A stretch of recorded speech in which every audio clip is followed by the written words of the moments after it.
তো নমস্কার বন্ধুরা, আজকে যেটা বলবো ডাব্লিউবিএসসি গ্রুপ সিডি পরীক্ষা যেটি অনুষ্ঠিত হয়ে গেছে সেটার রেজাল্ট নিয়ে বহু পরীক্ষার্থী চিন্তিত রয়েছে।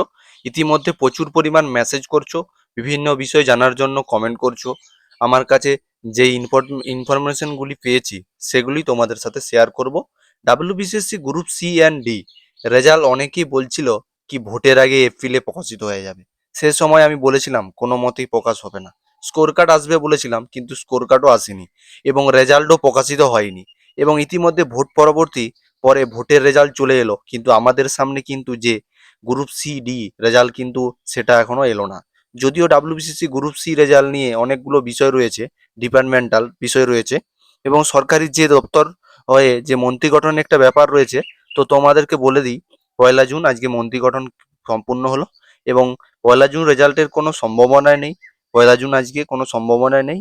রেজাল্ট কিন্তু এখন অনেক দেরি আছে। তোমাদেরকে যে বিষয়টি একটু বলবো, তো তোমাদেরকে বলে দিই 11 ও 12-এর রেজাল্টও আসেনি এখনো। আজকে 1লা জুন রেজাল্টের কোনো সম্ভাবনা নেই। SALSTর যে রিক্রুটমেন্ট ক্ষেত্রে এখনো পর্যন্ত কোনো কিছু ইনফরমেশন আসেনি এবং 11 ও 12-এর এখনো নিয়োগ সম্পন্ন হয়নি। 9 ও 10-এর এখনো পর্যন্ত ভেরিফিকেশন সম্পন্ন হয়ে ইন্টারভিউ জাস্ট হয়েছে। আগে এইগুলো কমপ্লিট হবে, তারপর কিন্তু group C and D result প্রকাশিত হবে। ওয়েস্ট বেঙ্গল স্কুল সার্ভিস কমিশনের চেয়ারম্যান যিনি কনফার্ম হয়েছেন এবং এইসব বিষয়গুলি নিয়ে একটা বোর্ড বসবে, আলোচনা হবে এবং অনেকগুলো বিষয় নিয়ে সংশয় রয়েছে। তো তোমরা অনেকেই বলছো আগের এক্সাম কি ক্যান্সেল হবে। তো তোমাদেরকে অফিসিয়াল ওয়েবসাইটে ভিজিট করে দেখাই যে দেখো তোমরা, তো অর্থাৎ আমরা যদি অফিসিয়াল ওয়েবসাইট যেটি আছে সেটাতে যদি ভিজিট করি, তো কোনো এক্সাম রেজাল্টের দেখা পাওয়া যায়নি। পুরো তন্ন তন্ন করে খুঁজি তো কোনো অফিসিয়াল রেজাল্ট নেই। তো এই মুহূর্তে সব থেকে গুরুত্বপূর্ণ আপডেট, এই সমগ্র বিষয়টা নির্ভর করছে মন্ত্রিসভা গঠনের ওপরে।